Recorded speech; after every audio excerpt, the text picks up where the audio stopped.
bersama tim Lintas ND Pagi dan salam sehat, salam bahagia, salam sukses ya untuk Anda yang saat ini ya masih setia dengan melaksanakan aktivitas Anda pendengar. Dan kita masuk ke topik ketiga kita pendengar RRI ya, terkait dengan Desa Tilang ya menjadi pilot project pembangunan hortikultura yang ada di Kabupaten Sika. Dan terkait dengan hal ini, pendengar RRI, kami sudah bersama ya penggerak dan juga Kepala Desa Tilang di ujung telepon ya sudah bersama kami, Bapak Rovinus IM Luer. Radio Republik Indonesia RRI Pro 1. Selamat pagi Pak Rovinus. Selamat pagi. Iya, salam sehat Pak. Salam sehat, selalu semangat pagi untuk kita semua. Baik, oke Pak Rovinus, saya Provisiat ya. Desa Tilang ini menjadi salah satu desa pilot project pembangunan hortikultura di Kabupaten Sika. Ini boleh tahu Pak Rovinus, ini sebenarnya luas lahan yang dimiliki oleh Anda ya sebagai Kades dan juga sebagai penggerak, ini berapa hektar nih Pak Rovinus? Ya, yang pertama terima kasih atas apresiasi yang diberikan oleh Ibu tadi bahwa kami sebagai pilot project Desa Tilang.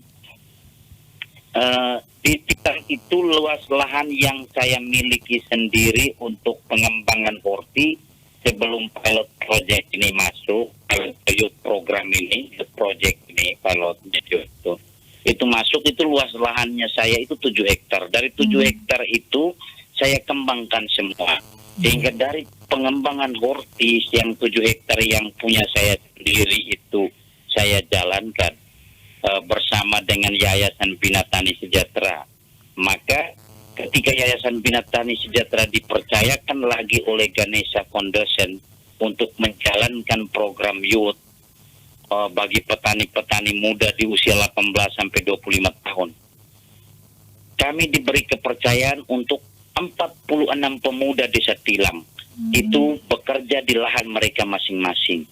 Jadi kalau untuk total luas lahan Desa Tilang itu 14.339.000 meter persegi.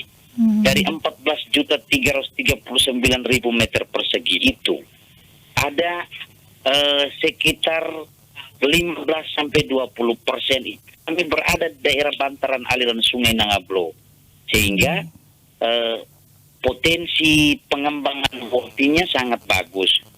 Daerah-daerah pinggiran daerah aliran sungai itu kami manfaatkan. Kami bersepakat di desa untuk ini dikembangkan untuk horti sementara, tanaman-tanaman perkebunan dan lain-lain itu ada di daerah yang lainnya itu. Oke, baik. Nah, tadi Anda sebutkan ada 46 pemuda yang mengikuti program tersebut Youth Project ya. Ini kenapa Anda memberi nama Youth Project ya?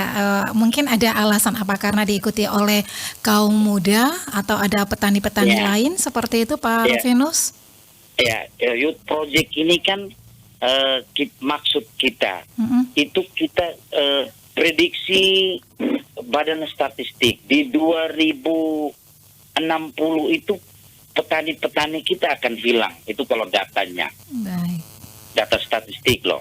Sehingga dari sekarang sebagai kepala desa yang dipercaya, saya wajib harus memberi sesuatu kepada warga masyarakat saya. Mengapa itu dinamakan youth? Karena yang terlibat ini anak muda semua. Dan kita fokus untuk anak muda yang berusia 18 sampai 25 tahun. Di anak muda 18 sampai 25 tahun yang tergabung itu ada 2. Ada yang masih muda dan ada yang sudah berkeluarga. Terus tidak serta-merta kita tentukan saja. Dari 46 anak muda itu kita tentukan tidak serta-merta. Tapi harus ada beberapa syarat yang perlu. Yang pertama, mungkin saja dia ini ojek yang penghasilannya dalam 1 bulan di bawah Rp750. Rp750.000. Yang kedua, dia walaupun dalam rentang usia tersebut dia sudah berkeluarga dan masih tinggal sama dengan orang tuanya. Ya, mereka ini yang jadi prioritas. Sehingga ketika kita gerakan youth-nya ini jalan, mereka kita latih mereka menjadi petani muda, ada peningkatan kehidupan secara ekonomi. Mereka bisa membantu diri mereka sendiri dan keluarga. Setelah mereka kita warga masyarakat, ada yang habis menempuh pendidikan di bangku SMA, setelah itu secara ekonomi tidak bisa melanjutkan ke jenjang perguruan tinggi, maka kita arahkan mereka. Mari kalian punya lahan, kita ini untuk kehidupan, untuk membantu kehidupan ekonomi orang tua. Oke, baik. Jadi tujuannya meningkatkan pendapatan anak muda ya, untuk menunjang ekonomi keluarga seperti itu ya Pak Rufinus ya. Oke, nah ini edukasi ataupun ilmu budidaya hortikultura ini apa yang diterapkan atau yang diberikan kepada anak-anak muda ini seperti apa Pak Rufinus? Oh ya, Ibu, youth ini kan donaturnya itu Ganesha Foundation yang ada di Swiss. Baik. Ganesha Foundation itu mempercayakan kepada YBTS, Yayasan Bina Tani Sejahtera yang ada di Jakarta. Ya, Yayasan Bina Tani Sejahtera dari izin kepercayaan itu ada timnya, ada pendamping yang diutus ke lapangan.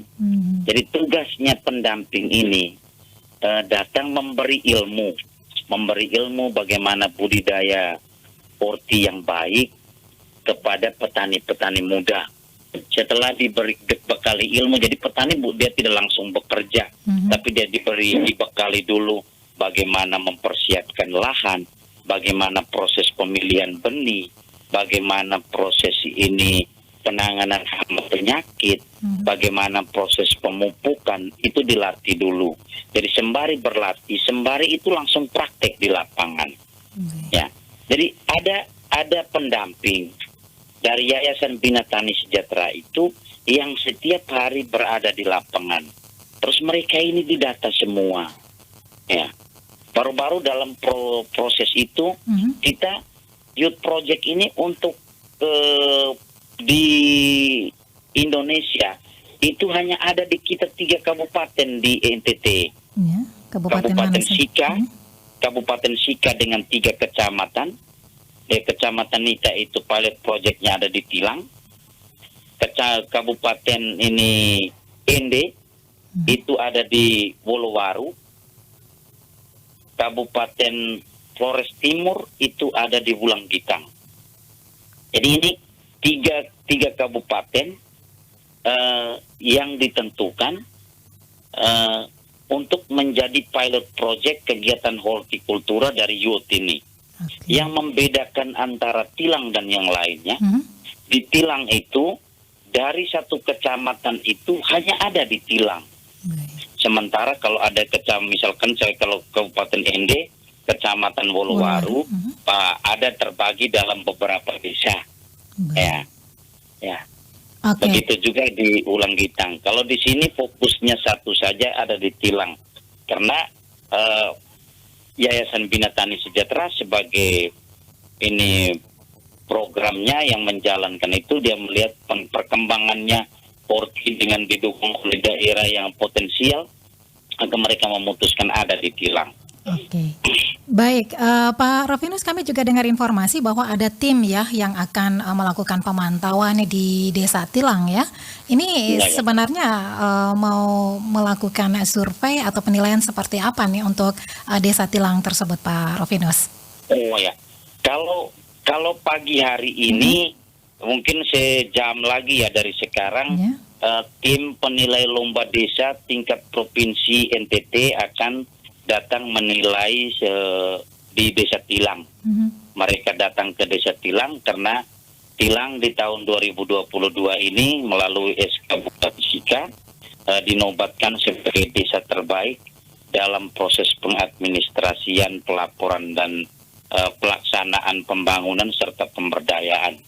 Saya sedikit gambaran mengapa Desa Tilang terpilih menjadi desa terbaik di Kabupaten Sika di tahun 2022. Jadi yang dinilai di Sika di tahun 2022 ini soal pelaksanaan pengelolaan desa di tahun 2020 dan 2021. Di tahun 2020, ketika pandemi yang luar biasa, Kepala Desa Tilang, saya sebagai Kepala Desa pada saat itu, ketika pemerintah melarang warga masyarakat untuk tetap berada di rumah, yang saya pikirkan pertama itu, saya harus kasih keluar mereka dari rumah, tapi bukan berada di jalan, tapi mereka berada di kebun. Ya, dari situ mulai tahun 2020 digerakkan Tilang menjadi desa yang sekarang terkenal lumayan dibicarakan untuk portinya. Di tahun 2020 ada hal yang membedakan semenjak saya menjadi kepala desa di tahun 2019 Desember dilantik sampai dengan sekarang. Saya punya program kerja sedikit berbeda dengan desa-desa lain. Saya ketika melaksanakan sesuatu kegiatan pembangunan, misalkan kerja rabat dan turap, melalui program kerja padat karya tunai, itu disepakati dulu kita mau kerja apa, mulai dari musyawarah perencanaan pelaksanaan pekerjaan sampai di pelaksanaan kegiatan itu sendiri. Dari PKTD, uang hasil PKTD, saya tidak memberi itu langsung kepada warga masyarakat. Tapi ketika saya dipercayakan untuk menjadi kepala desa yang mengusung visi gotong royong membangun Tilang, saya ingin ada sesuatu kenang-kenangan yang diberikan. Maka itu Desa Tilang dalam 2020 dan 2021, setiap item pekerjaan pembangunan, uang upah dari PKTD itu, kami bersepakat yang dituangkan dalam berita acara, kami membeli tanah untuk tempat pemakaman umum, sehingga dalam satu desa itu tidak ada lagi kuburan-kuburan yang ada di depan rumah. Baik. Jadi ada satu tempat khusus untuk bagaimana kita nanti meninggal dunia menghadap sang kuasa, itu ada tempat khusus yang disiapkan. Dan itu di Tilang 2020 kita membeli satu bidang dengan harga 80 juta yang masyarakat tidak mengumpulkan satu peser pun, tapi diambil dari program untuk itu sehingga masyarakat punya keuntungan. Dia untung untuk satu pembangunan, dia punya jalannya, akses jalannya bagus.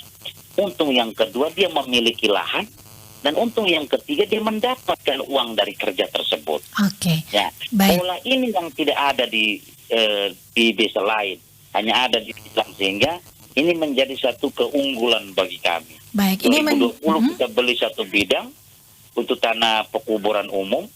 2021 itu kita beli satu bidang juga tanah pekuburan umum. Kan saya ada 3 dusun.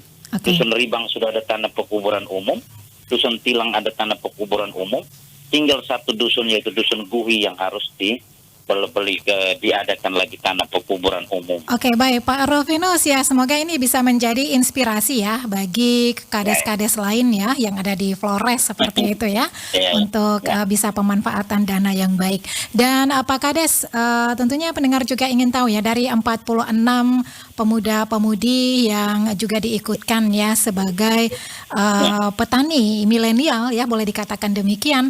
Apakah dari 46 ini ada yang sudah mandiri seperti itu, Pak Kades? Ya, 46 ini kan kita siapkan untuk mandiri. Jadi mereka kerja, kalau belum ada lahan, dipakai dulu lahan keluarga. Baik. Ya, yang pemerintah desa yang ke program siapkan itu, mereka ini disiapkan untuk mandiri, dibantu benih, pupuk, pestisida, kerjanya diajari cara kerjanya. Hasilnya itu untuk mereka sendiri. Baik. Jadi dari untuk mereka sendiri itu untuk peningkatan ekonomi rumah tangga mereka, untuk kebutuhan hidup mereka, dan juga untuk disiapkan menjadi modal kerja berikutnya. Oke, baik Pak Kades, dan yang terakhir ya, apa yang menjadi himbauan Anda untuk kaum milenial ya, petani milenial ya, tidak saja di Tilang tetapi juga yang ada di Flores ini seperti apa, silakan. Sedikit dari saya dari Tilang ya, untuk kita anak-anak muda, jangan berpikir ketika orang tua menyekolahkan kita setelah itu harus menjadi pegawai, harus kerja di kantoran. Tetapi kita harus bisa menciptakan sendiri lapangan kerja. Ya, jangan pernah malu jadi petani. Karena sesungguhnya petani itu yang bisa menghidupkan segalanya, menghidupkan roda perekonomian bangsa ini. Satu pesan saya, kalau untuk kerja tidak perlu harus dipuji, tapi tetap berkarya untuk suatu saat tidak perlu kita mewartakan diri kita, tapi orang lain yang akan mewartakan diri kita. Itu saja, selamat pagi untuk kita semua. Baik, selamat pagi dan terima kasih Pak Rovinus untuk waktunya pagi hari ini bersama Pro 1 RRI ND. Terima kasih. Radio Republik Indonesia RRI Pro 1.